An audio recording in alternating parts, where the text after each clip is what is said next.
Welcome to Decades of Horror, the classic era. You must seize the only specimen of the Mariphasa plant in England in the private laboratory of Dr. Wilfred Glendon. That flower is the only known antidote for werewolfery and tomfoolery. Lycanthrophobia is the medical term for the affliction I speak of. This is episode 206, recorded June 15, 2025. Yes, we're recording on Father's Day. Gruesome Magazine. Greetings, one and all. I am your host, Jeff Mohr. On this podcast, we cover the good, the bad, and maybe even the ugly horror films released since the beginning of time. What do you mean, maybe? For 1969. In each episode, we'll discuss the monster spirit cultures and villains that have haunted movie-going audiences since the dawn of film history. Are you feeling it? With me this week are no response. Everybody's on mute or what.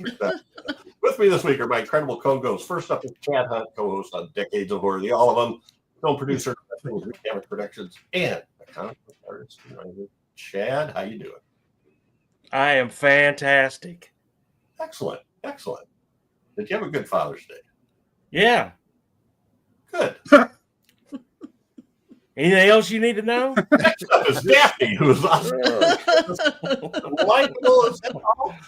Daphne, how you doing? Good to see I you. am also doing fantastic. And I haven't talked to my dad yet, but I will call him after. Okay. Not that I'm not checking up on you. No, yeah. I left a message. I tried earlier. Also with us is Bill Mulligan, writer, director, special effects guru, all-around nice guy, and published author. Oh, and I forgot to bring mine down. I meant to do it. It's double. If you cross your eyes, you get 3D. ROM, which is, I'm told, a fantastic novel, since that's the word of the day. Who am I to disagree? Read by a lot of fascinating and powerful, fantastic people. Yeah. Oh, yeah. Well, the book's okay, but it's being read by the most fantastic people. How you doing, Doc? I'm here, and that counts for something. Counts for everything. And I'm fantastic, too. All right. Wow, that's 4 people who are fantastic. Fantastic 4. Oh, don't do it. I'm only excellent. Dangerous territory. All right. Decades of Horror, Gruesome Magazine are partnering with Play Now Media on several other channels. And in fact, Decades of Horror, the classic era, can be seen on their Wicked Horror TV channel, the classic horror movie channel, and the classic sci-fi movie channel. They also have some other offshoots of free science fiction, free horror, whatever. We're also on there, I believe. And we have a deal for you. We have a promo code. The promo code is DOH60, DOH all caps, 60. And what that does is give you 20% off your first payment. So if you subscribe for the monthly fee, which is $6.99 a month, you'll get $1.40 off that first month. But if you subscribe for the annual subscription, which is $50, you'll get $10 off. And it'll only be $40 a year. Now, you do have to be a first-time subscriber, and you have to subscribe through their website. So just go to playnowmedia.com and click on their products, and you will find one of those 3 that I mentioned, and you can subscribe to them. And Sweet. It's nice. I write these down. I watched something 2 days ago that I thought was awesome, and it was something that we mentioned. Horror of the Blood Beast. Ooh. Yeah. Bernie Kowalski's first movie. Using the same monster costume from Teenage Caveman or vice versa. Yeah, which actually looked like a deep sea diving suit with a bunch of stuff stuck on all around. Well, don't give away the secrets. Oh, no. All right. Spoiler alert. On this podcast, we give away everything. We just talk about it. kind of more like a commentary than it is a review, but we do review it. And once we get started talking, I can't shut up. Nobody's saying anything again. See? I was short-circuiting Chad response. Anyway, so on the podcast, what we do is we'll give a few basic details of the film that we're covering, followed by first impressions, taglines, and there might be a few taglines for this movie. And then we'll take off discussing whatever we want to about the plot, the cast, the crew, and whatever. So our movie for today is Werewolf of London. Oh, that looks like a cat. Cat. Huh. That's for Bill and Daphne's benefit. Yay! Yeah. Because, and maybe Doc, I don't know. No. I don't get along with cats. So, but Neither do werewolves. This cat is reacted to the werewolf. Who Um, knows? All right, Werewolf of London, 1935, directed by Stuart Walker, screenplay written by John Colton, from a story by Robert Harris.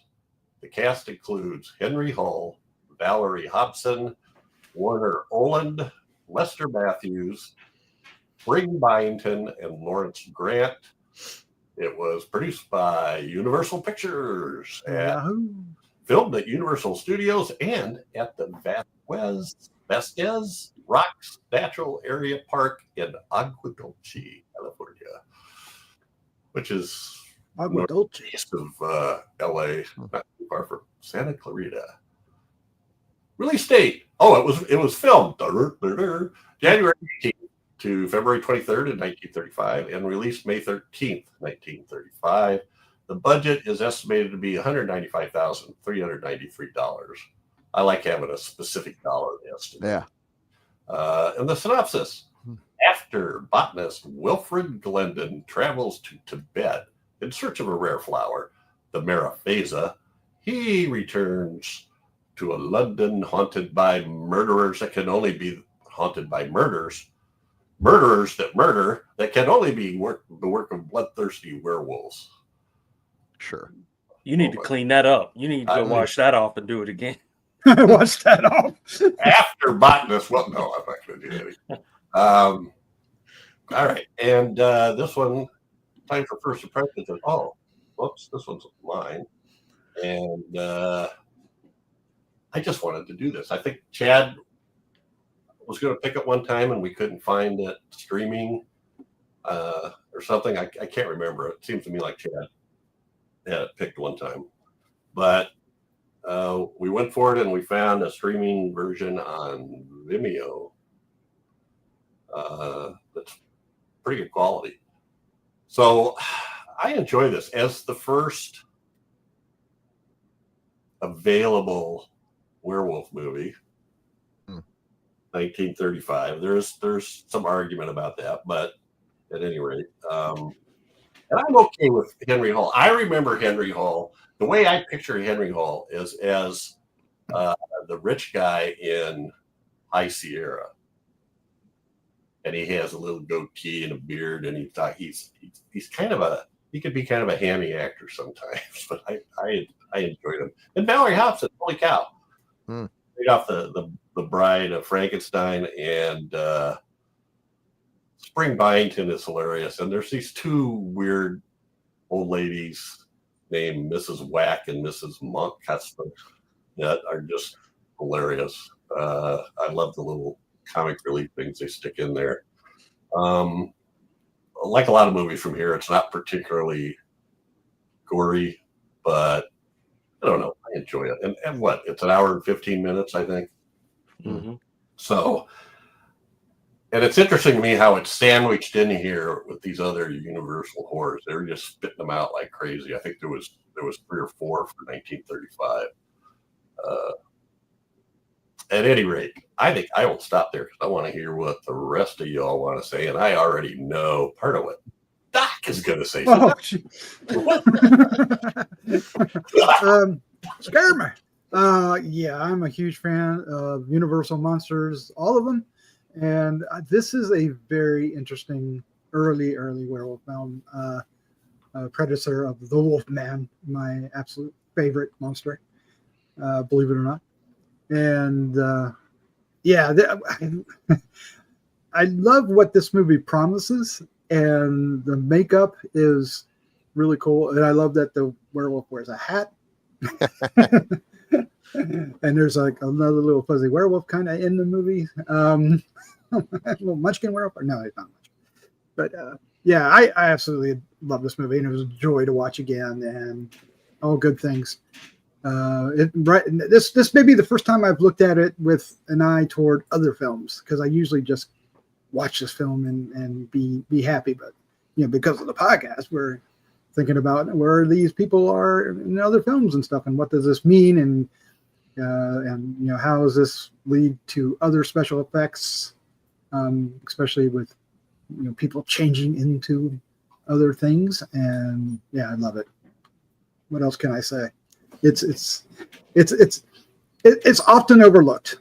Mm-hmm. Right? It's often overlooked, and I think it should get some more respect. Yeah. I am with you there. Chad, how about you? I love this movie. It's one of my favorites because it's Universal Werewolf. So, and this was quite a few years before, maybe 10 years or so, maybe before Wolfman. 6 years before. So this is our first really good look at a werewolf from the Universal monster stable. And I think Doc said it right. He's overlooked a lot, even though that image of him is very iconic almost in a way. This one doesn't get talked about as much as the others. And I like the characters in it. I think it's well written. It doesn't get too much into the werewolf lore, so they kind of play around with it a little bit. I think the lore that we ended up getting for werewolves in general were in the other, the later one with Lon Chaney Jr. Wolfman. And Wolfman, yes. So, but this is an interesting film. You already have a werewolf in the movie when it begins, and this flower, and a lot of science fiction-y stuff in there with the moonbeam and stuff like that. The comedy was well done. It almost was on level with The Invisible Man, and something James Whale would do as far as these little ancillary characters and the humor that they brought to the film, especially Mrs. Whack and Mrs. Moncaster. They had me laughing out loud. But yeah, it's he wears a hat, he wears a shawl or an overcoat or something like that, and if you ask me, he retains a lot of his intellect while he's a werewolf, because he has the wherewithal to do that kind of thing, put on a hat and sneak around outside, and so it's until a woman walks by, a hysterical woman walks by, and the need to attack just is more than he can bear, I guess. So, and he attacks women that way. So, interesting. It's an interesting werewolf film, and that I like a lot.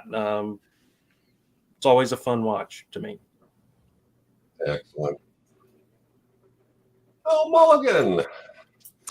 Oh, I watched this so many times when I was a kid on Creature Features. It was a standard. I doubt that more than a couple months would go by before Werewolf of London coming out, and I watch it every time.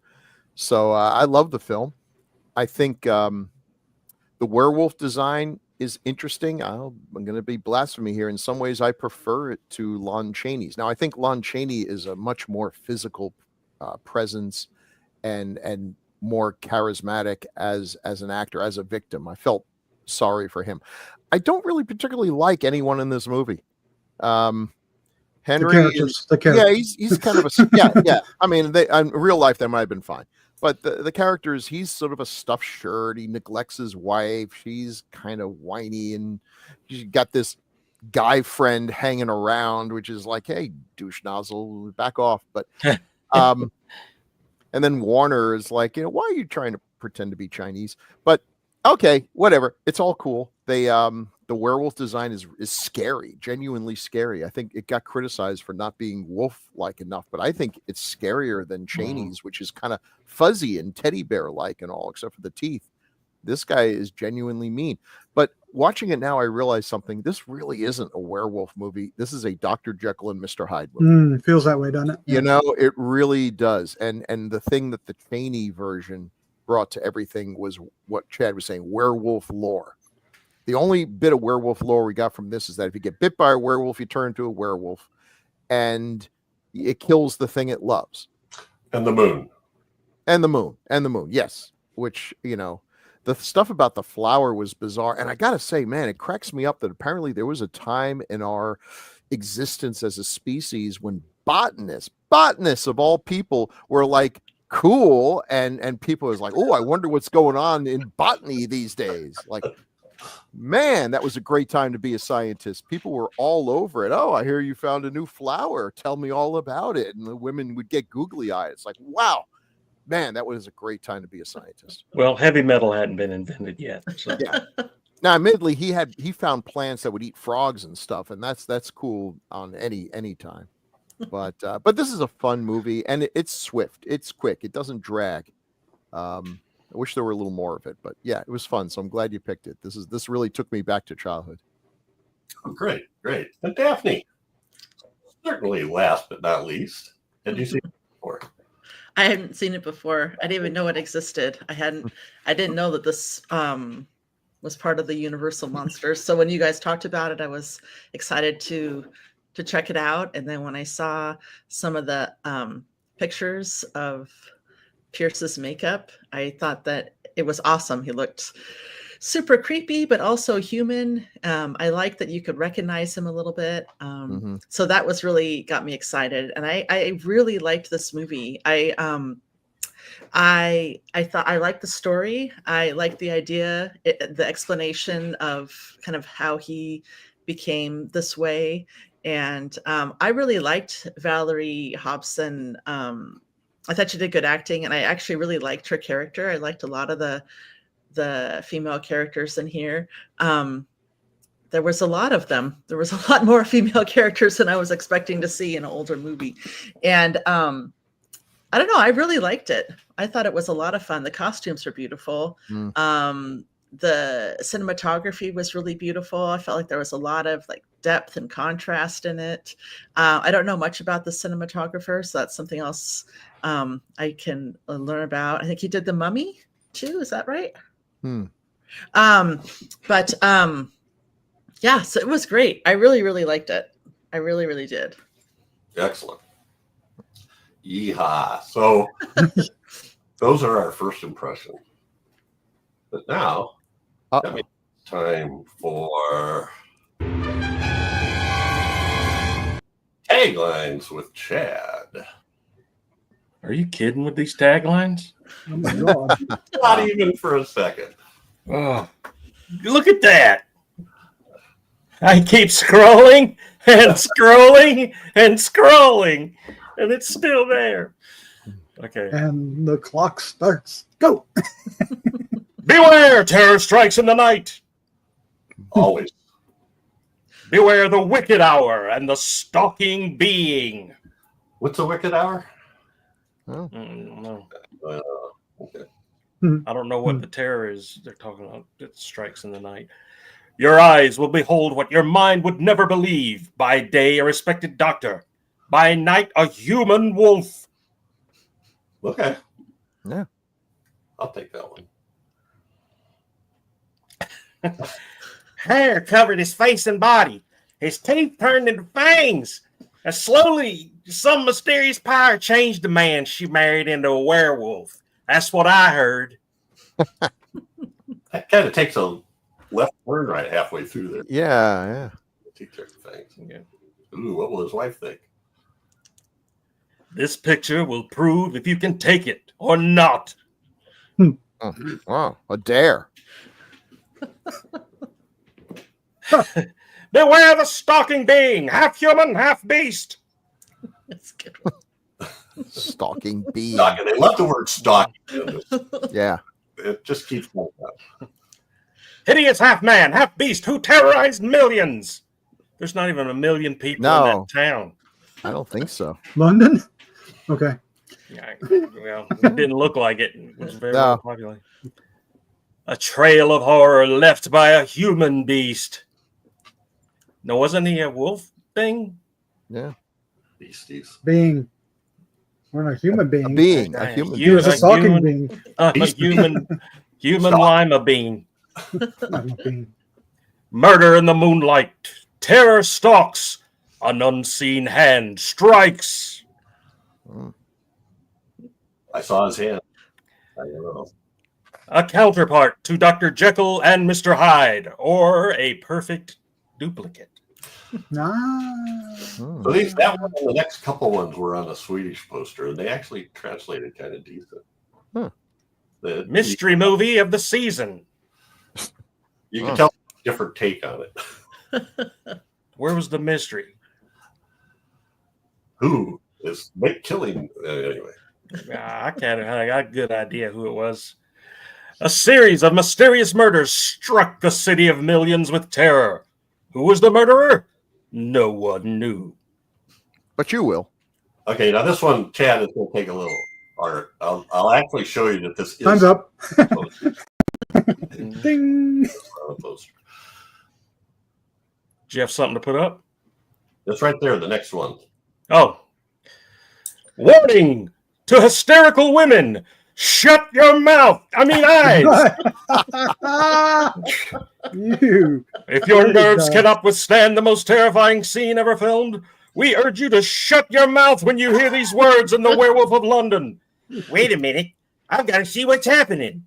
And not to open them again until you hear the following words several minutes later. What are you doing up so late? We will not be responsible for fainting spells or shocks of any kind. The management. Maybe. Wow. What just happened? No. Wait a minute. I gotta see this. What are you doing up so late? No movie, nothing attracts women to a movie more than a poster that basically mansplains their lives. That really will put their derrieres in a seat. Yeah. Oh my gosh. All right. Well, he don't tell me what to do. That's the headlines with Chad. Chad's our hero, cool and rad. With him reading taglines, they can't be that bad. Well, let's take a look at some posters. Hey. And boy, did they try to hide. Okay. What the hell? Yeah. What is this movie about? It looks like it's a love triangle between a guy who's trying to pretend to be Asian and a much smaller, frightened man. With an interesting hairline. And a woman who's looking at something entirely different from either one of us. Yeah. Got her nose in the air. She's looking at Paul. But this does have the feel of Universal poster. It's just not as good as. Oh, it's beautiful. It's beautiful. It's just colors and everything. It needs more werewolf or any. A universal picture. Werewolfery. Yeah. Wolfery. Tomfoolery. And jackassery. I mean, except for the scary font, the dripping, creepy font, this could, this movie could be anything. Not without my pantaloons, anything. So, but we might as well just get this out of the way. This bothered me immediately when I saw them use the term lycanthrophobia. Phobias are fear, right? So this would be the fear. Hydrophobia is not a fear, right? Yeah. The fear of wolves, which is okay, sure. The exception proves the rule. Being rabid's not really. Like if you got bit by a wolf, a werewolf, let's say, and then you developed a fear of wolves, I mean, that would be a completely rational response. Just saying. All right. Such werewolfery, you. Yeah. Just blows completely over. All right. Werewolfery. That might be it. All right, this one we've got significantly more werewolves. Yes, we do. Yeah, there is one in the corner, and Emerging looks like from the Gorgon up behind him. So Yeah. He And seems to be fat. suffering from a migraine. I know. Yes, I was thinking the same thing. Like, I know. Where's my Tylenol? Got such a headache. Oh, damn, I'm going to turn into a werewolf.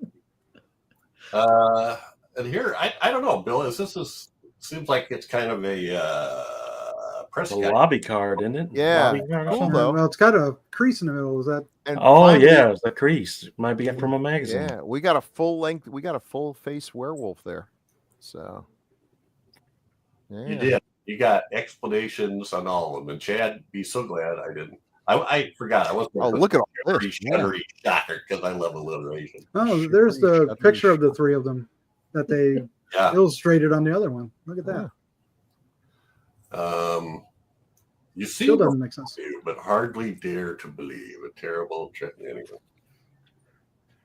You didn't get that one, the shivery, shuddery, shocking. No, I forgot that. Shocker that will make Oh, your hair stand that's on too end. bad. That's I too love bad. alliteration. Can we try that again? Yeah. Do over, It do was over. so good. If you just start over, I'll just leave it to go. Friends like these. All right. Who's that laying on the stairwell? Just like Oh yeah, levitating. At least they warn you. Listen, so if you go to see this movie, do not sit behind some woman because one, she's going to get all hysterical, and two, her hair is going to like stand on end, and you're going to, well, what happened to Henry Hall? you know, what do you want to do? Get your eyes clawed out by some hysterical woman? Oh, Yeah, man. that one on the top is the one that has all that in it. Look at that. Boy, that's a classic. I just a long, long letter to the public on a movie poster.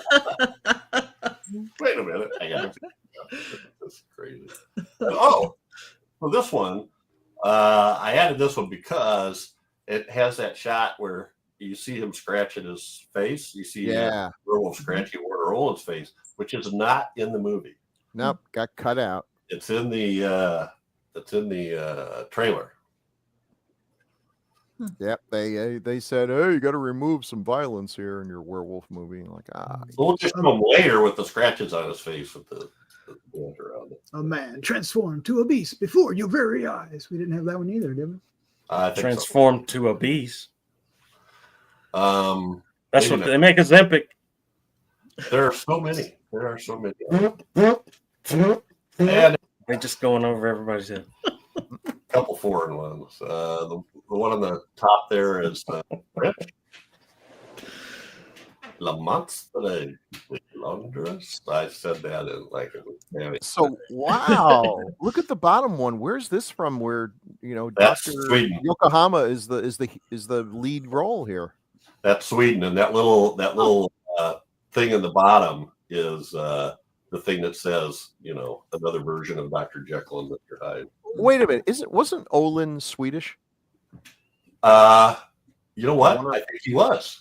There you go. So it comes back and it's like, what? One of our homeboys is in it. Well, he's the star of the movie. Look at Henry Hull with the tiny font here, trying to get behind Fu Manchu here, and it's like, wow, that's awesome. That's like when they renamed the Green Hornet Kato, in Hong Kong. It was the Bruce Lee show, yeah. But I kind of dig a little bit different artwork here. Yeah.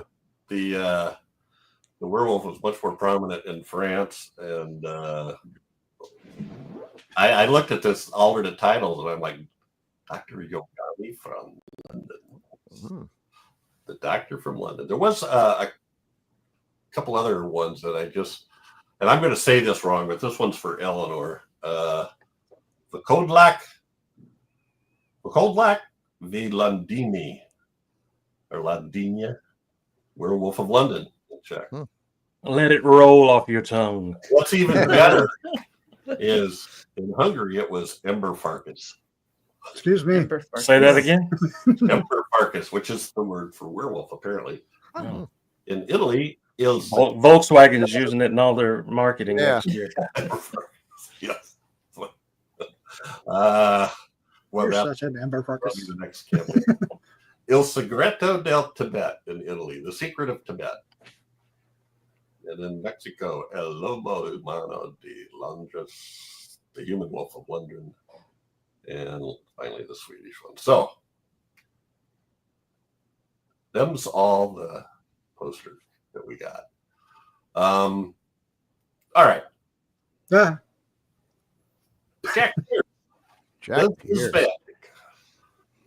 And simultaneously is working on The Bride of Frankenstein, which, you know, I actually looked this up, but you think I'll be able to find where I wrote They were it. working on the movies at the same time. Yeah.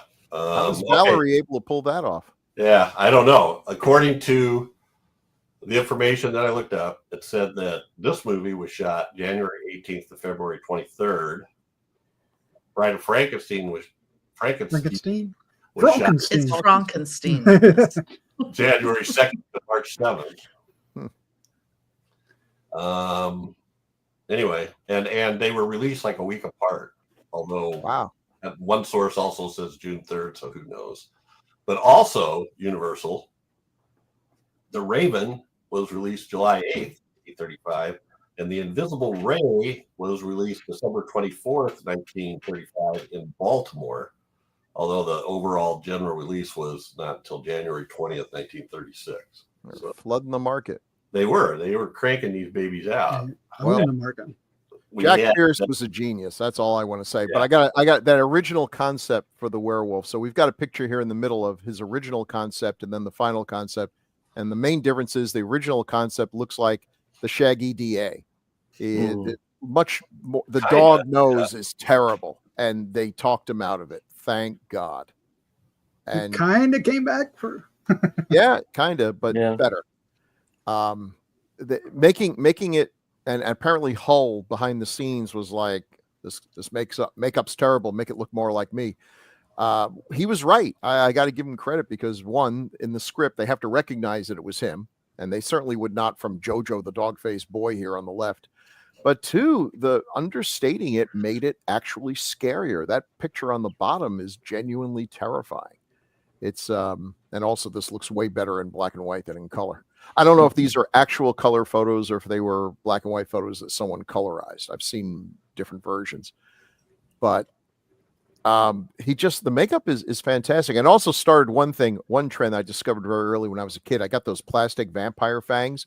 If you put them in so that they're pointing down, you're a vampire. And if you flip them over and put them on your bottom teeth, then you're a werewolf. Yep. Well, I was going to ask you about that. That's interesting because that's not the way Cheney is, right? Kind of. Cheney had that little underbite thing with his teeth going on too. And I don't think the fangs were as long, but it was always.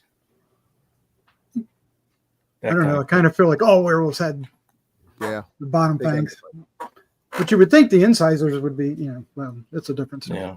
And the way they lit this makeup in some scenes was just amazingly done. Where it looked like his whole eye socket was blacked out and on either side, and the wrinkles you could see in his mouth there, and it just made it look all the more scary the way they lit it. They really knew how to light people back then. I agree. I think that making him more human-like made it much more disturbing. But Pierce was a genius, and when you read his story, boy, did they treat him shabbily. They really did. It was once his time had passed, they just gave him the bum's rush. Just thanks for everything you did. Be gone. Change the keys. Well, he wasn't really willing to do things different. He wanted to stay. He didn't want to advance anything. He wanted to keep doing things the way he wanted to do them. Yeah. It just became outdated, That was the rap against him, and there might be some truth to that. And he was apparently a bit of an abrasive personality too. He didn't get along well with Lon Chaney Jr. But then Lon had his own issues too. So yeah. But this is an amazing job. Amazing. And what an ingenious way for that transformation to the first one. Yeah. That was just great for the time. yeah. You didn't have to sit through some photo lapse photography and Right. watch it. But There we go. Yeah. yeah. Just walking by the comms. So he walks by the comms. Every time he comes on the other side, he's more transformed. All right. We're not idiots. We know what they did, but it's a good way to do it. I like it better than the dissolves and everything, which they do later. They do later. Yeah. It just seems more artistic. Yeah. It's what hit me was it reminded me of that Twilight Zone episode. The Howling Man. I was just going to say, yeah.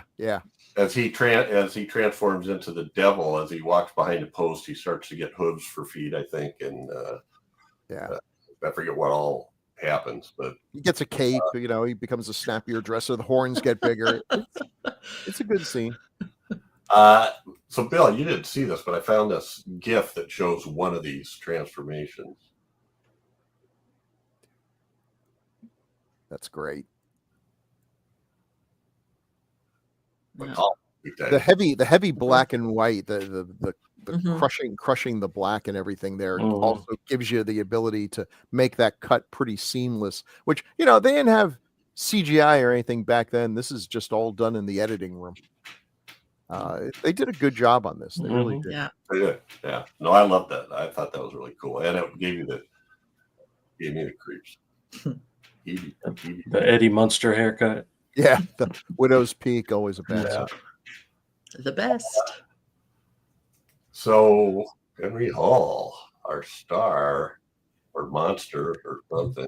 I don't know. He didn't do a lot of genre stuff. Master of the World, the Vincent Price, Jules Verne movie. He was in The Fountainhead. He was in a lot of stuff. He was actually in way more stuff than I thought. It's just not a lot of things I saw. He did a lot of Westerns and everything. And I was surprised that he was the character he was in The Fountainhead. When I went back, I was like, that was Henry Hull. And I went back and it's like, yeah, it is. And then I realized in a lot of the roles, he didn't always have this mannered accent that he does in this one. I don't know where that comes from. But a lot of actors of that time had that it was weird. It was a strange, very elaborate accent that it's not English. It's not American. It's theatrical. Nobody does it anymore. But it's sort of an exaggeration of the regular human speech, Yeah, there is a name for it. There's a name for that type of speech, and a lot of Hollywood actors would use variations of it. Yeah. I was merely acting. Judy. Yeah. He was also in Lifeboat. Yep. Oh yeah, I like that one.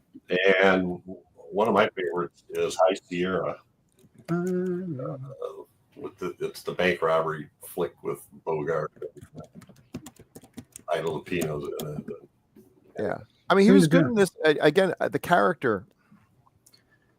A little dry, little dull. Little dull, a little dry. You can see why his marriage is, on the rocks. As much as we're allowed to show a marriage on the rocks back then. You don't have much sympathy for him, and a werewolf needs sympathy. Yeah, right. Yeah, that's a good point. Yeah. Especially since he did nothing to deserve this. He was just trying to get a flower, for God's sakes. It was arrogance. He was arrogant. Yeah. But he's pretty smart. He's got that, he's got that ray that, blasts moonlight. Hey, can I just point out for maybe the 100th time, there's no such thing as moonlight. It's sunlight reflected off the moon. If that's what makes you into a werewolf, you should be a werewolf pretty much all the time. During the day, definitely, and probably most moonlit nights. So this doesn't put out moonlight? No, it doesn't. Moon particles. Particles from the moon. 60-watt bulb. But did you notice though? And boy, they just skip right by this. He's got like the world's first television in his laboratory. Oh, I that was crazy. When the people was at the door. Yeah. So what's security cameras before? Yeah. Security. So once again, it's ring thing. We got a mad scientist who's dicking around with moonflowers when he has apparently just on a whim come up with an invention that would have made him the richest person on Earth. But oh yes, I made this just so I could see who's coming into my laboratory. Oh, okay. We could market that. So was any of that stuff? We had some like what do they call that? A Tesla generator or something? You think? Yeah. Did they use any of this stuff from Strickfaden, or was this separate? I didn't notice his name. It could have been. I swear I've seen that flask with the glass going Mhm. down Yeah, in about 1 million shots. Yeah. I'll have to look out for that. No, it wasn't a real moonbeam machine, but it looked cool. It looked It's It looked sciencey, monster works. making stuff. I thought so. Yeah, look at that. It's very cool. If the moon radiated enough light, we'd never have landed on it. Yeah. I mean, it would have to generate a lot of heat and light to make it to Earth. And Well, all this is because along the same lines as that is we have a plant that only grows from moonbeams. Yeah. Mhm. Somehow. Which is reflected sunlight. So I don't see Kenneth Strickfaden listed anywhere on the credits, but and there are flowers that only bloom at night because they're pollinated by bats and all. So I mean it ain't the Okay. moon. And all right. Well, we have Warner Oland. Fraggle Rock at the top. I'm telling you, I thought that looked like John Candy. Oh my God! Stop! Oh, no. Spaceballs. You guys know Yeah. they're making a new They are. Yeah. Oh, yeah. heard about Yeah, that does look like him. He's his own best friend. It did kind of And- look like a Muppet sticking up over that. Mhm. And there's the shot of the it's not in the movie at the Nope. bottom where he's Warner Oland trying to choke the werewolf, and the werewolf. Well, yeah, he kind of deserves it. Look, he's supposed to be really smart. How smart is it to sneak into the laboratory of a guy who's about to turn into a werewolf, steal the flower, and then give it to yourself so that you don't turn into a werewolf, leaving you basically as a guy? I'm a guy. You're going to turn into a werewolf. Ha ha. Wait a minute. Did not think this out. And it was so funny. They just like stuck themselves with the edge of the Yeah. I was like, what are you doing? But that bottom picture is like, I saw that in every horror book. Yeah. that Oh, I yeah. Mhm. got out of It's the a great library and picture. things, Yeah. I wish I it was ought in to there. choke you. Yeah, it wasn't in there. That Well, chin sticking straight out. apparently there was a scene in the treatment where a little boy gets eaten by that one plant, Oh, that's awesome. and Oh, the one from the beginning. yeah, we don't know if I don't know if they ever filmed it or not, but it was in some copyrighted treatment that's stored somewhere. Yeah, so they switched him for a frog. Oh, well. That's You know, if right. someone told me It was that a Augustus, flower- right? If I were a werewolf and someone told me, hey, this flower will stop you from turning into a werewolf, I would try eating it, maybe smoking it, maybe sniffing it up my nose, but it wouldn't even occur to me to grab it and start gouging my hand with it. I don't know. And why? How long does one plant last? Or you only get one jolt from one plant? Well, they Yeah, so it turns black after that. it dries up after a bit, and he That's throws it how you down, know it's throws 'em in- garbage. Throws them into the garbage can. Yeah. He goes, "Phooey, phooey." Well, we may know Warner Oland more from his other Asian roles. Charlie Chan, and there's that Fu Manchu in the bottom. Yep, Dr. Fu Manchu and Charlie Chan made a whole bunch of... Boy, Charlie Chan was a confusing series. He's a Chinese detective played by a Swedish guy with a Japanese son. Yeah. 16 of them he made. It was different 16. times. Wow. Yeah. And I will say, okay, I mean, yeah, problematic. Can't do that nowadays. Shouldn't do that nowadays. And a lot of people say they won't even watch these movies and everything. But in its defense, a lot of these movies where white guys are playing Asians, the Asians are not really mocked. Charlie Chan is the smartest guy, not just in the room, in the building, in the city, on Earth. He is so much smarter than everyone else. He's a very positive character. It's like, yes, it's a stereotype, but you know what? If I belonged to a nationality that had a stereotype, being smarter than everyone else would be one I could probably live with. Well, even it might have been early enough that kind of stuff was more kind of. Key Luke said they were great friends. That they really got along well, and he was a good friend. He died shortly, too long after. Was it a couple of years? That he had an episode of He died in 1938. He had an episode of dementia where he was found walking his dog down the street in the middle of the night in just his boxers. Mm. I've done that. That's no big deal. It's not normal. You had boxing gloves, not boxers. Oh. And the dog wasn't a boxer. So The dog was a stuffed dog. Dr. Fu Manchu, I get that that's an offensive stereotype. Although again, he's way smarter than everyone else in the movie. He's a bad guy. Fu Manchu, he's a bad guy. He uses it for evil. The best Fu Manchu by far, The Mask of Fu Manchu, with Boris Karloff, also not Chinese, playing Fu Manchu, and he's great at it. The movie is racist AF, but it's awfully fun to watch. Yeah, we've covered that.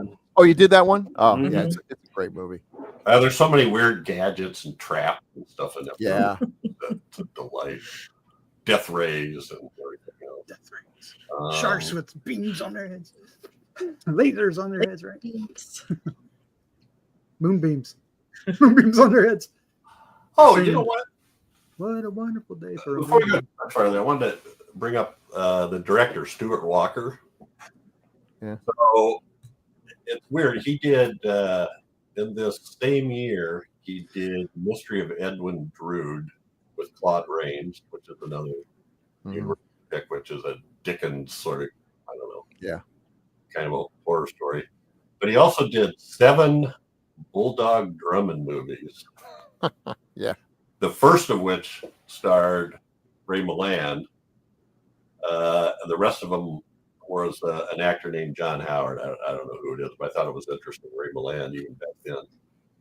And The Mystery of Edwin Drood starred Claude Rains. The screenplay writer, John Colton, did The Invisible Ray in the same year. He wrote that screenplay. But that's about all of the other ones. Yeah, he didn't do any more genre stuff after this. He didn't do anything after this. I think 35 was the last thing he directed. He produced some stuff because he produced the Bulldog Drummond movie. Oh, that's right. You're absolutely right. He was a producer for the Bulldog Drummond. Yeah, and then he passed away in 41. A lot of these people, as I was looking through this, did not last real long. But what's fascinating is if you look at them, they're all born in like the end of the 1800s. yeah, 18. Except for one who was only 17. But yeah, so we should get to that. All right. So Valerie Hobson. only 17. He was Dinner 17 song. just filmed. And I did not think that at all. And also Bride of Frankenstein. Mm-hmm. She's beautiful in Bride of Frankenstein. Mm-hmm. Absolutely gorgeous. Still only 17. She And doesn't good- look good- 17. Quite the screamer. I think Boy. so. No. 17? She's When this 17. was filmed. She turned 18, I think in April. And Henry Hull was like, what, 44? Yeah, he was quite a bit. Yeah. Hollywood Great old hasn't robber. changed. I guess. Great old robber. Yeah. Hollywood hasn't Yeah. changed. Oh my gosh. Hollywood hasn't changed. But she, No. her character had such a snarky attitude. She was not putting up with any BS from him. Mm-mm. No. He's like, no, I will go out. I will go. I'll go moonlight riding on a horse carriage until I die. She You just might. I liked her. I liked her. And she had spunk. Yeah. I did. Yeah, she did. Oh man. Yeah, she told him off. Yep. I'll go riding anywhere, anytime. Over and over and over. Tough. And the guy at the top was like, you tell him, honey. See, that was the thing. It's like, Well- okay, I can see where she's kind of like, oh man, Henry Hull, I married a stiff here. But this other guy, I don't see him a whole lot better. He's And I know, and they keep saying they did stuff by kids, when they were kids. He would be her babysitter. He were not kids together. Right. She would be. Well, in you bed know how it with- was back then. This guy's only like 16 and a half. He just learned to drive. Oh my goodness. Oh man. Yeah, I like her too. She went out. He was 35. They did not go to school. So that's fine. That would have been great. Unless he was a teacher. He was the teacher. Yes. Oh, I remember when we were young. You were making mud pies. I was 27. How you used to park near the playground and just sit there and stare at the children. It was so romantic. Oh, so this other guy, which we'll talk about in a minute, Lester Matthews, supposedly her old boyfriend, somebody says that he proposed to her before, and then you find out it's when she was 6 and he was 12. I'm like, what? Well, they did give some, they gave him some distance at least. A little. Yeah. But he was 35, she was 17. She was also in The Mystery of Edwin Drood. So she did these 3 movies, these 3 Universal movies in the same year. Yep, she was what do they call that? A studio actor, right? Yeah. And she got away from that. She ended up marrying, and I can't remember the guy's name, but he's a famous cad in England. Oh, yeah. She married Profumo? Yes. Yeah. He was like famous for, he was a creep. He had an affair with a chorus girl or something, and she was mistress of a Soviet spy. Wasn't that the... Yeah, it was a big scandal. Yeah, she made 7 movies in 35. Wow. Studio system. Yep. Studio system, yeah. I saw an interview where I think she wrote a biography of herself and everything. I'm sure everybody just wanted to read about the sex scandal, but she did mention about making Werewolf of London and kind of treat it as just a silly little film, nothing, no great shakes. Well, I love Bride of Frankenstein, and I love her in it, but I feel like this one, she had a little bit more, I don't know. Yeah. A little bit more of a character. Yeah. Right. She's just in Bride of Frankenstein to be a woman in peril. Originally the idea that James Whale wanted to do was that she was going to be killed and her heart was going to be put into the Elsa Lanchester female monster. So the Bride of Frankenstein would become the literally Bride of be Frankenstein. the Bride. Yeah. But I think the some cooler heads prevailed because that would have been awful. Damn, this is not Decades of Horror, the 1970s. And then can we kill some? All right. So speaking of Lester Matthews, Jerk. Bill does not like Paul. No. He's so obviously, putting the moves on this guy's wife. Yeah. He's just always sitting there looking like a wounded little bird, like she could have been mine. Yeah, but she's not. So move on. Yeah, and she's telling you she doesn't want to. I hated this guy. I hated him. Yeah, you're right though. There wasn't anybody really to like, Not until you get or to feel sorry for or anything Right. like that. Yeah. Not until the very end. I did feel, when Henry Hull's dying there on the, it was like, then he's sort of, okay, be happy and thanks for the bullet. Okay, that's cool. I get it. But we didn't get enough of that in the movie. Yeah. The fear and everything. Cheney, I thought, did a much better job of being afraid he's going to hurt somebody. He's chaining himself. He's doing everything. He was charming too. He was charming. Yeah. Like when he with the whole. Well, he did isolate himself. Eyeglass and stuff. Oh. He moved into but he another busted room. out so quick. I know. He didn't chain himself up. He did try. He did try. You're right. What he did is he got away from all of his rich swells and went off into, so make sure he's only killing poor people. Yeah. That's true. Yeah. Nice. Yes. Hey, he was in a bunch of movies. The Raven's awesome. Invisible Man's Revenge. And Son of Dr. Jekyll. Okay, well, The Raven's great. But his star fell fairly fast because he did a ton of stuff. When you look at it, a lot of it is uncredited or bellhop or small roles. Yeah, he's got a pretty long list of stuff. The guy Sir Thomas Forsyth, Lawrence Grant. We don't have a picture of him, but I'm trying to remember. Was he her father, or who was he? I'm trying to remember who he was because he's actually billed fairly high. Yeah. Paul's uncle and Lady Forsyth's son. Oh, this says it's the Chief of Scotland Yard. 1939, he played the Burgomaster in Son of Frankenstein. Oh, He was in The Mask of Fu Manchu. He was in The Ghost of Frankenstein. He was in Dr. Jekyll and Mr. Hyde in 1941. And he was also in The Cat Creeps, which is a kind of an interesting murder mystery, cat burglar kind of movie from 1930. I had to make one for Spring Byington, Bill. Just because growing up, I remember watching, she was in a series called December Bride in the late 50s, like 150 some episodes, where I think it was her son and daughter-in-law or her nephew and his wife, something like that. We're always trying to fix her up with older gentlemen.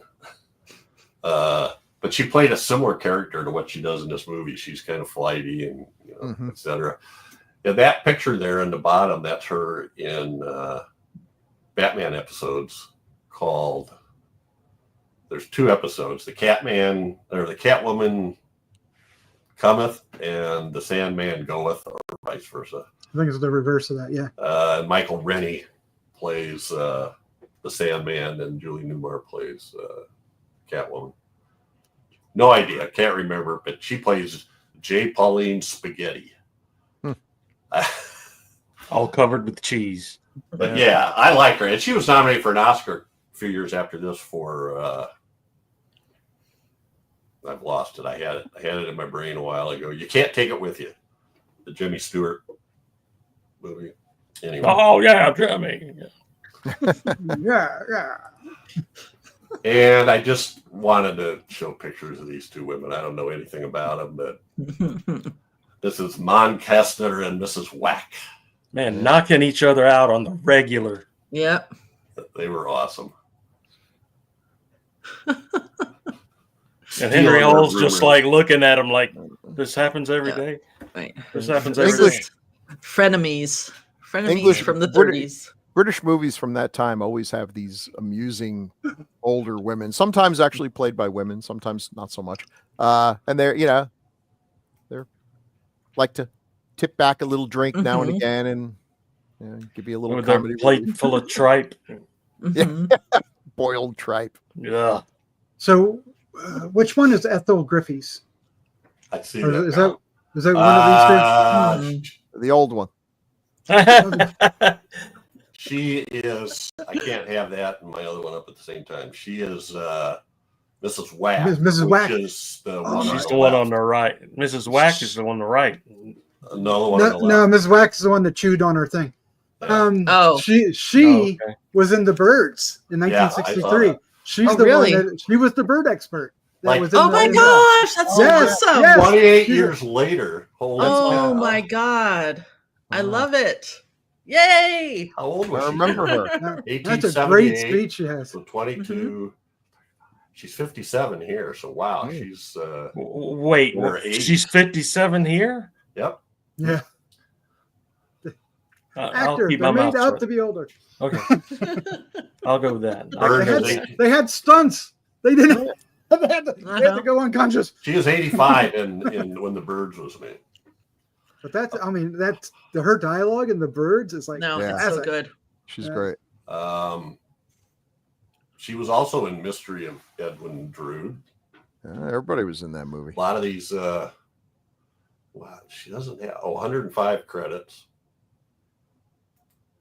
So she was a working act. I thought that whole bit. I was. That's the hardest I laughed during this movie when she was. Oh, it was. They were eating their plates of tripe, which just means even more after we did Yeah. Kaltiki. We found out all about tripe. They're eating their plates of tripe. And I see her lift her veil up a couple times before she takes a bite and then pull it down. And she sticks a bite in without lifting up her veil. Which is cow stomach for anybody that didn't listen to that episode. Yeah, it'd be better off eating the veil. That's pretty awful. She goes, this tripe, I don't know, it's kind of tough. The only time tripe's ever been good was in Kaltiki. when when she pulls the veil out of her mouth, there's like a hook of tripe. Yeah, there's a big gob of tripe on it as she pulls it out of her mouth. Flies off the. She was But great. these two were fantastic. Yeah, Mhm. they kept smacking each other. Yep, right in the jaw. Not just Knocking- smacking each other; they were knocking each other I out. know, They were it's causing some hilarious. real brain injuries here. I'm sorry about hitting you. Oh, don't think anything of it. Yeah. Wow. And she got her again. Um, She so goes in there and screams, comes running back out. this is interesting. Zeffie Tilbury was Mrs. Moncaster. She was also in The Mystery of Edwin Drood. Yeah, oh my gosh. They She just kept, played the Opium Woman, oh, of course she did. which is a part of that story. And The Grapes of Wrath.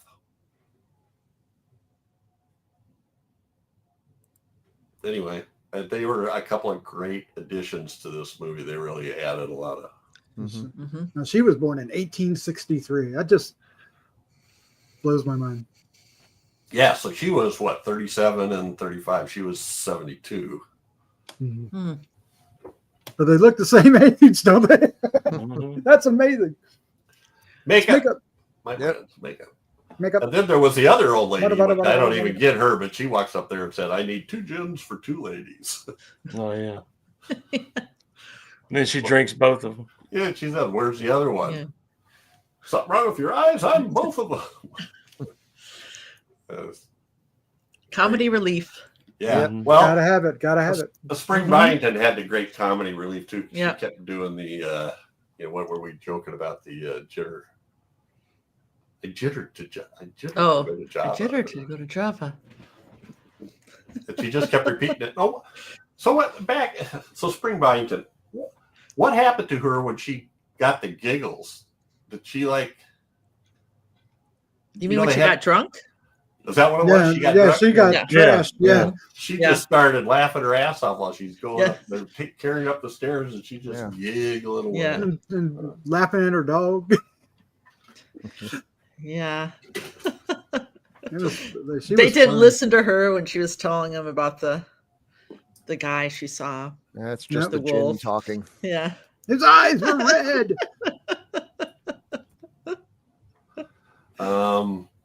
All right, and then you've got Bill. You've got this miscellaneous one. This is just cool images. I just Yeah. love Yeah. it. I love Yeah. the cinematography. I love Yeah. the Look at the lighting down It's the bottom. Beautiful. on the- So with the- beautiful. it doesn't look real, it looks cool. It's Mhm. it's great. Cinematic, yeah. Yeah. I think we Yeah. lost something there. And Mhm. even though the whole idea of a werewolf, before I leave and kill, I must put on my shawl and a hat. You have to look good. There's I'll look good. have Everything. some pride. Some It's pride in silly, yourself. but it's still cool. That's Mhm. just a great shot. All these shots Yeah. are great. And the Smart old enough to woman disguise behind it. him in the bar is the 2 gin lady too. Yeah. There she is. I suspect a lot of this, these movies were probably made by a lot of craftsmen who did theater. And in theater, you learn how to do a lot of good lighting and you've got sparse sets or no Mhm. sets at all. And the lighting may tell the whole story. They knew how to do that. Yeah. And these things look great.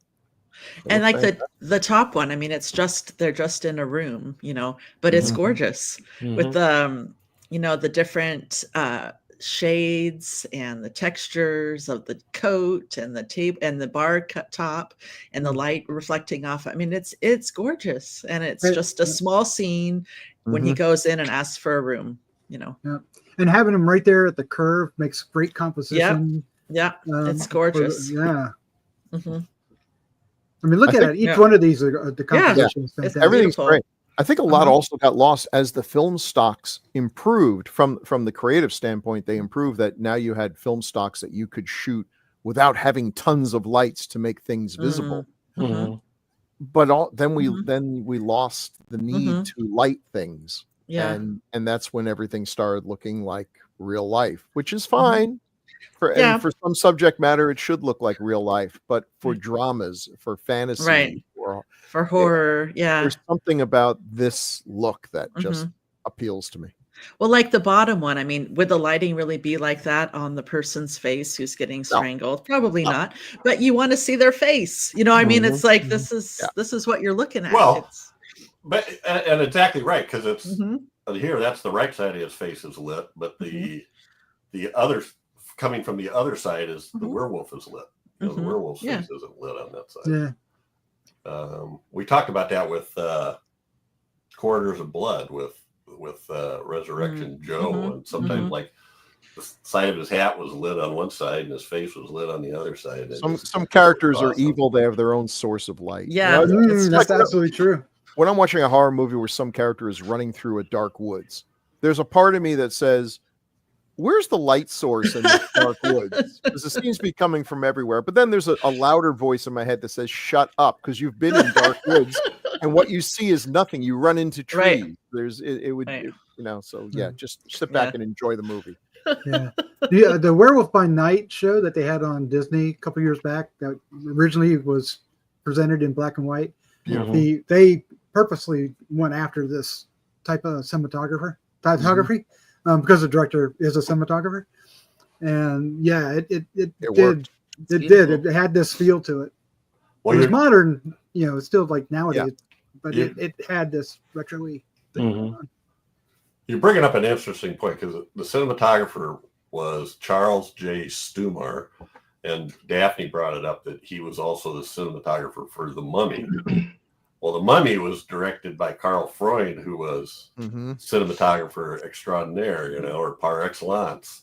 And so you would think he would have had a great cinematographer working for him. He also did The Raven.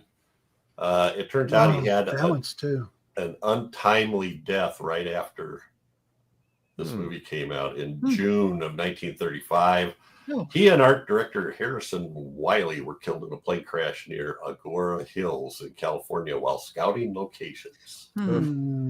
He also did Hunchback of Notre Dame.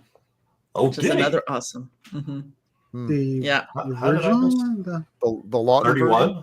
Lon Chaney one? Let me just double check here. Charles Stumar, right? Hunchback of Notre Dame. Carl Lemley, producer, Lon Chaney. Wow. There you go. Awesome. Actually, yeah, well, there was a lot of cinematographers. Okay, there was a lot of cinematographers, I guess. Assistant. He was an assistant. He was Robert Newhart was the cinematographer. Yeah. Learning his trade.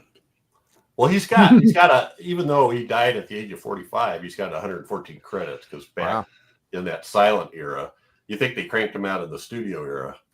The silent era, they really went after it. Anyway, glad you brought that up, Daphne, before the. Oh, it's so. It's so beautiful. It is. It's excellent. I think that's all the images we have. Okay. Should we talk about? Did we talk about Jack Pierce enough? Or I don't know. He's off. You got something to say? I mean, look at all. I mean, okay, so he's in his prime right here, right? He's, Yes, you know, he's still got a lot of great characters that he's going to craft in the future. You know, Lon Chaney's Wolfman, and Bela Lugosi's Igor. Has that come around yet? So, or is it Igor? Igor? No, teasing. Yeah, good stuff. Great stuff. He did everything up until like wasn't it Abbott Costello where they kind of switched over to foam? Yeah. Now you know, and Chad was right that we lost Chad. He did have the reputation that he wanted to keep using the old ways, but he did use foam. Like Frankenstein's head appliance, I believe, is foam and all. But it very much he liked the working on building up. Well, that takes a long time. Yep. And it's cheaper, you know, but there's a price to be paid. If you look at his mummy, which is just the most amazing thing ever, and having hasn't been replicated. Yeah. Oh God, having made a mummy myself, it's like we're gonna do it the way he did it. And I'm like, oh no, we're not, because you know he would soak the bandages in acid so that when it moved, they were crumbling and breaking around him, and using this horrible, you know, rigid collodion, awful stuff. It took so long to do, but God dang, it looks so much better than the mummies from the later mummy movies where they're pretty much just sticking a mask on. You know, you look at what he's doing here with Boris Karloff.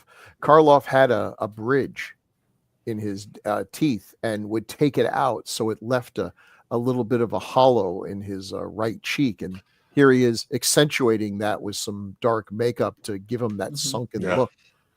You weren't on the Corridors of Blood episode. No, I missed it. No. Well, we also talked about the Haunted Strangler, where Karloff, you know, they were talking about what kind of makeup should we do to when you become this murderous character, and he was like, well, how about this? And he pulls out his denture or his bridge or whatever and goes, bites his lip crooked. Oh, and yeah, they're like, great. Yeah, I'm sure what they said was, that doesn't look like it's going to cost us a frickin' dime. I'm sure that is. Yeah, and you were talking earlier about like he didn't get along with everybody, but I do believe, at least there's evidence that he got along really well with Boris Karloff. Oh, they got along great. Yeah, because do you ever see the This Is Your Life, Boris Karloff, and they bring Jack Pierce out, and it's such a touching reunion between them. It's really good. And apparently, I guess there was some kind of reapproachment later on that he and Chaney did work together again later in both careers when both of them were, not doing as great. Apparently, Chaney didn't like sitting around for a long time. Who would? Well, who would? Especially when there's a drink somewhere, lurking about. And he said that the way they did the makeup, they put the werewolf hair on, and then he singed it. He burned it to get it back. And this sounds horrible and dangerous. It looked great, but these folks really suffered for their art. But yeah, just a fantastic design. Yeah. And that the first werewolf there looks inspired by the Island of Dr. Moreau movie, but ends up looking like the really bad werewolf from later in Chaney's career, the Gallery of Horrors. Oh God! I think he had that big snout then, because he probably had a bigger nose. Have you guys done Gallery of Horrors? No. Wow. That sounds like he's going to get it. He's going to torture us with it. It's maybe one day. There's a lot to talk about, but it's a terrible movie. So that's why you want to watch it. Yeah. Anyway, yeah, he revolutionized really the industry. I think he was like the did Lon Chaney Sr. use collodion and that kind of stuff too? I'm pretty sure he did. So I wonder if there was any crossover between them, or if that was just a known method of doing that stuff that he was really good at, and he figured out the extra thing to make this, or just happened to get with Universal, the company that was ready to push all this stuff out in this 5-year period like crazy. Yeah. All the stars were aligned. He and we idolized him. He was a hero for all us monster kids. Yeah. Oh yeah. Yeah. Because when you saw these creatures, you wanted to find out. When you found out, almost most all of them were made by him. And a lot of these technical people were not treated well. I mean, his story is not unique. The Paul Blaisdell, who did all the great AIP stuff, it's the same story, except he wasn't even paid very well. At least in his prime, Pierce was a valued member of the production thing. And of course, Millicent Patrick designed the creature from the Black Lagoon and then just got tossed out because she was getting too popular and was completely forgotten. So, it's a cruel business sometimes. It is a shame because these are the things that you remember. You remember the monster. You remember, That's one reason. It's a huge part of the story and the success. It's one reason why I think Ray Harryhausen, he's like the feel-good member of this group because he lived long enough to see his creation celebrated and other filmmakers inspired by what he did. And, he lived long enough that he died knowing he was loved. That's And nice. so many of these people, I wish if they could have hung on just a little bit longer when Famous Monsters and all the monster kids, like you say, we worship them. Jack Pierce, if there had been conventions and things like what we have now with the horror conventions, the man never would have bought a drink for the rest of his life. Every meal would have been paid for just so we could sit back and listen to these stories. I feel like Dick Smith was maybe like that too. Yeah. They passed the torch on to him, didn't they? Right. So, and could appreciate. He did get the effect that how many people learned from him and his generosity, and he was on another level. I know. Campbell as well. Right? Dick Smith, yeah. It makes you feel good to share you hear these stories about the kind of stealing credit or whatever, and then you look at I remember I had Dick Smith's that book with all of his secrets and makeup, and it was like you do it, use this, do what you want. Here's all my secrets. You can write me a letter, as long as you're willing to work, as long as you're, it's just, I mean. That's because Dick Smith knew he could give you all his formulas. You could have all of his secrets and you're still not going to be Dick Smith. He had the confidence of knowing, hey, here's the blood formula. Right. Go ahead, make your movies. Better you do this than go make something poisonous or use real blood or something. And then passed it on to Rick Baker, and it wasn't going to cost him a job. Yeah. No. Well, and I just always got the genuine feeling, the feeling that he genuinely wanted other people to do well too. It wasn't threatened, right. But not out of a arrogance, but out of a genuine desire to share with other people. And that's something you don't see that often. And I just always love when he's talked about or something. Yeah. And people who do talk about him, you can tell that they just truly love him. Yeah. And and I think that's the way we should all be. All of us who work in indie film and everything, just try to help each other out. It's not a competition. It is, but it's a competition. It's a competition, but it can be a good competition. Yeah, it can be. Right. Bring the best out of each other. Or whatever. Instead of arguing about the slice of pie, just make the pie bigger. And there's nothing wrong with making something so good your friends sit around going, man, I wish I'd have thought of that. Right. Yeah. And they love you at the same time. They're glad to see you do good. Exactly. Yeah, but learning how to do it and doing it is a lot harder. But the doing is a lot harder than the learning. Right. I mean, they even use it. That's even true in like manufacturing. There was a big thing with Toyota and the Toyota production system and everything, and Toyota was willing. They gave tours to anybody who wanted to come and would let them come and sit in on their trainings and stuff. But they knew that you had to have the discipline. So there's a big difference there.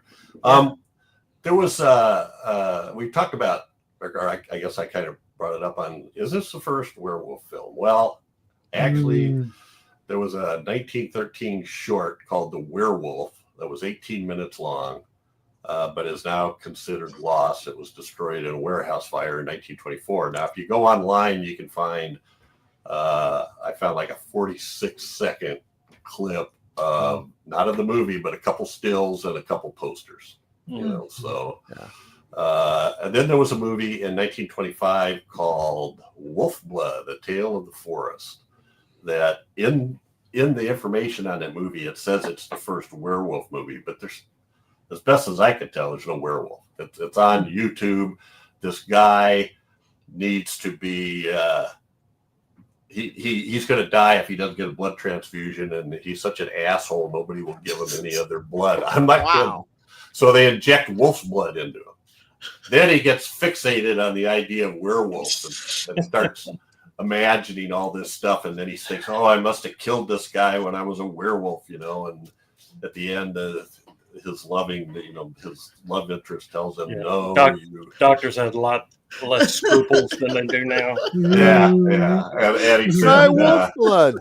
Yeah, blood is blood. That works. The healing properties of wolf blood. The information, a couple different places I saw it called the first werewolf movie, but I guess the character, the concept of a werewolf is brought up, but there's as best as I can tell, there isn't a werewolf in the movie. So I would say this is the earliest surviving werewolf movie at any rate. I love a time when they would not dream of giving people blood from a different race because of all the bad things that would happen. But it was a common trope. It's like, my son's dying and all I got is a mongoose. I'll give him some mongoose blood. Oh, he turned into the wizard. Ah, great. He's a superhero. And then there's two different. Yeah, they called him the wizard. Yeah, the yellow costume and Yeah, the yellow costume. yeah. He was always in that comic, The Invaders. He was always in there. Yeah. And all the other invaders laughed at him. The Wizard. The wizard. Don't forget to leave the seat. The Wizard. Yeah. In terms of salaries, in Greg Mank's book about Karloff and Lugosi, he writes that Henry Hall was being paid $2,750 per week for his work, which was $250 more than Boris Karloff, who was then getting $2,500 for Bride of Frankenstein. And they also paid Hall's agent $8,250 as an additional fee, or per week, and they gave him an additional fee of $1,375 for what was termed Hall's trick shots. So I guess I'm assuming when he was in makeup and stuff. Okay. Warner Olin received a guaranteed $12,000 for his work on the film. So that's, if you think it was like roughly 4 or 5 weeks, it's probably same thing. Big money back then. $2,000 to $2,500 a week. Big money now too. Yeah. Oh, I know. Just from my parents, I know that starting teachers in the early 50s got like maybe $2,500 a year. Yeah. So that's 20 years later. Right. Final comments. Give this movie a chance. Yes, go ahead. Yeah, this is a classic Universal film. If you just love the aesthetic of the old Universal films, you'll love it. And I'm sure if you already love Universal, you're very aware of this film. I've seen it a bunch of times. So, but yeah, it's a great addition to the werewolf mythos, I think. And if you have the Universal set, I forget what was it called? The Legacy. Well, there's the Legacy ones, and then there's the one that had like a little bit of all of them. Anyway, any of those Wolfman collections, this is included as a quote unquote extra. Yep. It also has the She-Wolf of London, I believe. Excellent. All right. Why did they make a song, She-Wolf of London? I don't know. We haven't done one joke yet. We haven't done one joke. Well, we almost made it. We almost made it. I was going to make some pink chow mein joke or something. None of the little old ladies got mutilated. I know that. No. I'd like to meet his tailor. I was going to use that line too. There was a whole bunch of lines I was going to use. And we knew his hair was perfect, right? Yep. All right. Well, we have feedback. Can I hey guys, I hate to do this. It's my own fault because I gotta go. But thanks, guys. I apologize. Right. I'll get it right next week. Okay. See you, Bill. Thanks, Bill. Glad you made it. Happy Father's Day. Thank you. You too. Bye. Your Foster Brooks impression. Yeah. So we do have some feedback, and let's start with this one. We read this on 70s because he mentions both of them from Jonathan Angarola. Chad, you want to take that one again?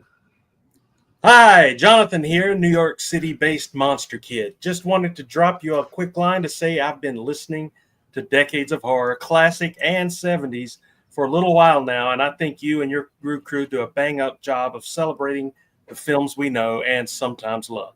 Keep up the great work. Thank you. Thanks, Jonathan. Thanks, Jonathan. Write more, Jonathan. Yes, we appreciate that.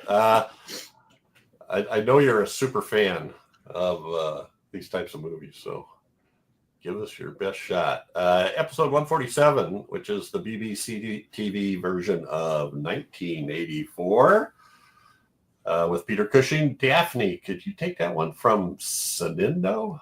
Sanindo. Sanindo. Winston and Julia feel more pure and idealistic in this TV version than their literary equivalents ever were.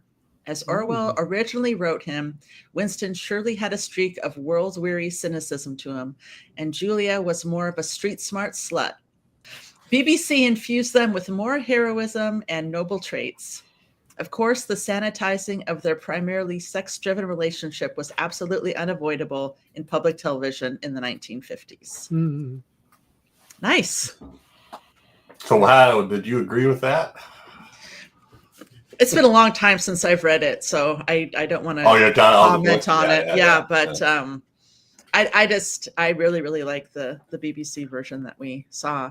It made me want to go back and read it, but I just haven't had a chance. And now I want to watch The Birds. From talking about yes, I gotta watch it. You read. I can hear the whole speech she gives in my head. I think that's one of the. Is that one of the 4K ones that they put out of Hitchcock? Isn't it? Anyway, not that I would have. But I love that discussion. I think that's great. I want to read it and see what I think too. So thanks, Sanindo. Appreciate it. Doctor 174, The Hunchback of Notre Dame from Sound of Silence. All right, Sound of Silence. Love Lon Chaney. His Phantom of the Opera, The Hunchback of Notre Dame is one that is never talked about. I'll be glad to see this. I think he's commenting before he watched the episode, I guess. So yeah. Excellent. What do you mean it's never talked about? I don't know. For a long time. Yeah. Maybe there's other Lon Chaney movies that are talked about or something. I used to get the models back in the day, Chad. Yeah. You know, the one because the Hunchback of Notre Dame was so cool. It was on that stand. Yeah. You were like, oh, and you just no shirt or the tattered shirt on. Yeah, it was like pulled down. You think it was the original Hulk? Yeah, there was a Hulk one. No, I was just thinking if he was like, that makes me think of maybe the origins of the Hulk. They did kind of look alike back then. The models did, anyway. All right. Chad, episode 203, The Giant Behemoth. And then I'll put these up while you're reading that. From Andy L. Apparently we talked about automats. I don't remember in what relation, but whether or not we had ever used them or not. Oh yeah, the automat. Okay, I get what you're saying now. Fire away, Chad. All right. As a kid in New York City, I used to go to Horn and Hard Art. Many of the food items were 26 to 35 cents. They had a variety of sandwiches as well as fruit, but my favorites were usually the lemon meringue, chocolate chiffon, or coconut cream pie. I went to New York as a kid, and we went in one, and I got the coconut cream pie, and it was the best coconut cream pie I have ever eaten in my entire life. Wow. It's never been topped. So nice. Just thought I'd add that. We didn't have any restaurant with individual speakers on each table, but on Long Island, I used to love going to Hamburger Express. You sat at a long counter, and your burger would come out on a model train car that had track running through the entire length of the counter. They also had great ice cream and milkshakes. These photos are off the internet, as unfortunately I don't have any ones from my youth, but they are pretty accurate to the way it was in the 60s. Wow. Nice. Yeah. So if you're not cool in your car listening to the audio versus watching this, they got a whole wall of an automat. And that's, I was always familiar with what automats look like just from TV and movies and stuff, I think. I just had never actually used one that I know of. And then that hamburger train just looks cooler than crap. There's a whole It'd be great to be a kid and have a train go by with your burger on it. Chowing down on his burger. And adults go, where's my sushi?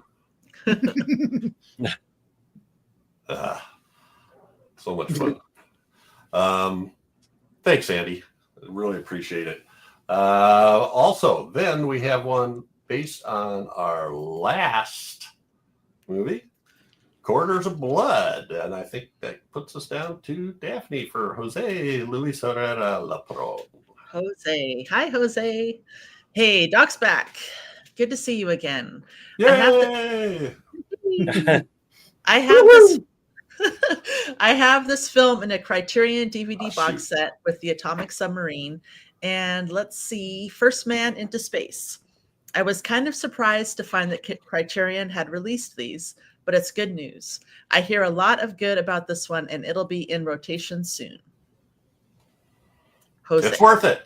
Yeah. It's Yeah. worth it. Yep. I have that same box set. I watched the two Karloff ones. I have not watched First Man into Space and the Atomic Submarine yet. The Atomic Submarine sounds like a Tom Swift book. Tom Swift and the Atomic Submarine.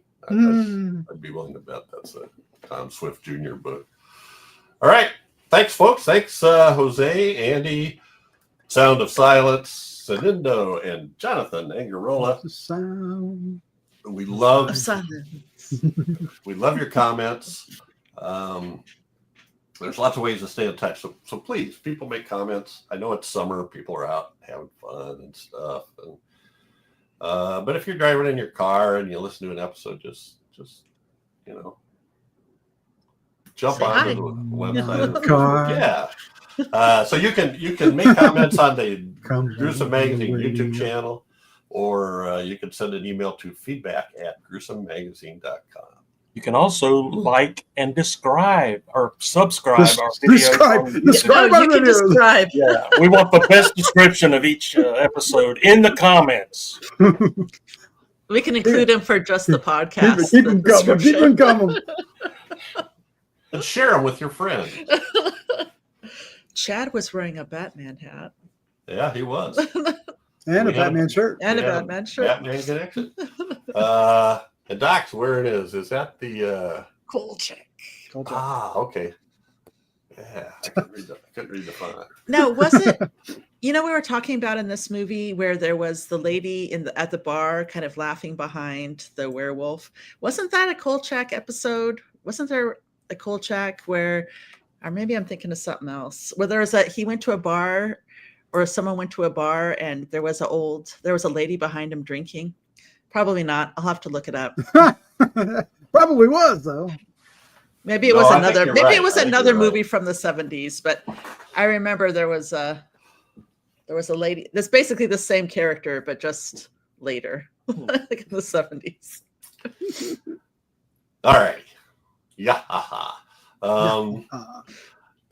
So yeah, please comments. We love comments. And also we do have a Patreon channel. So if any little bit helps, for a monthly fee, small fee, you can get episodes of Decades of Horror the next day, once in a while, 2 days after we recorded them, whereas they normally don't go live until 12 days to 2 weeks after we record them. So we will treat you special. And we did a whole series on Kolchak, the Night Stalker. You could tell by how quickly we related to what Daphne was talking about. Well, Daphne could have just been babbling off in some imagination. 20 episodes. imagination. 20 podcast episodes, one for each Kolchak episode, plus a summary finish-up follow-up where we covered all the police and all the monsters and all the character actors. All the police. Summary. Felt like wintertime. Summary. Okay. I got that one first time, Chad. Just didn't laugh. Well, that's some of my dumber jokes anyway, so I guess All right. Well, that's it for this episode. But every 2 weeks, we'll be focusing on a specific film released between 1920 and 1969. Next up is one chosen by Bill. Mulligan. Not of This Earth from 1957. not the sexy Tracy Lords one, but the other one. Yeah. Is that really sexy? Just to clarify. Tried to be. Well, it there's is, Leia Funky. Yeah. It is somewhere. I'm going to find this. Dart. No, you're not. I It's wrote a this. boy. I wrote this stuff down. There it goes. Look out. It is currently on the classic sci-fi movie channel, the classic horror movie channel, and YouTube. So you can check it out there. And I looked to find the Blu-ray, and I don't see that there ever was one. Is it just? Am I the only one that thought he said I licked a Blu-ray? Yeah. Yes.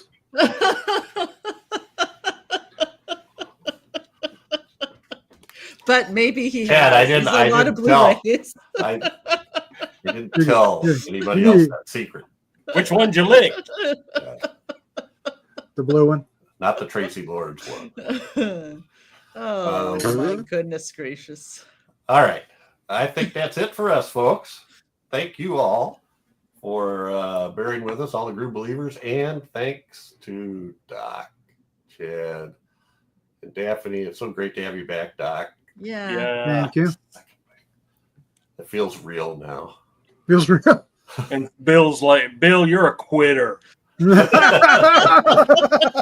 Quitters never win. All right. In fact, Not of This Earth was picked by Bill. So, yeah. That's a pretty good movie, actually. Super, super low budget, but interesting story. Cool. All right. Say goodnight, everybody. Good night, everybody.